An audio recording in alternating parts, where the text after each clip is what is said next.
ಕಾಪು ತಾಲೂಕಿನಾದ್ಯಂತ ಪುನರ್ವಸತು ಮಳೆ ಅಬ್ಬರ ಜೋರಾಗಿದ್ದು ತಗ್ಗು ಪ್ರದೇಶಗಳು ಜಲಾವೃತಗೊಂಡಿವೆ. ಕಾಪು ಪಡುರಾಮನಗರ ವಸತಿ ಬಡಾವಣೆ, ಬೆಳಪು ಮೂಳೂರು, ಜಾರಂದಾಯ ರಸ್ತೆ ಪಕ್ಕದ ಹಲವಾರು ಮನೆಗಳು ಜಲಾವೃತಗೊಂಡಿದ್ದು ಜನಜೀವನ ಅಸ್ತವ್ಯಸ್ತಗೊಂಡಿದೆ.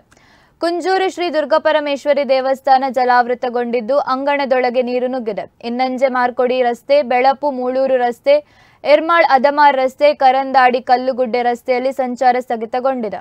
ಉಳಿಯಾರು, ಕರಂದಾಡಿ, ಮಲ್ಲಾರ, ಮೂಳೂರು, ಕೈಪುಂಜಾಲು, ಜಲಂಜಾರು, ಕೋತಲ್ಕಟ್ಟೆ ಹೀಗೆ ಹಳ್ಳಿ ಹೊಳ್ಳೆಗಳ ತೀರದ ಪ್ರದೇಶಗಳು ಸಂಪೂರ್ಣ ಜಲಾವೃತಗೊಂಡಿದ್ದು ಕಾಪು ತಹಶೀಲ್ದಾರ್ ನೇತೃತ್ವದಲ್ಲಿ ಪರಿಹಾರ ಕಾರ್ಯಗಳು ನಡೆಯುತ್ತಿದೆ.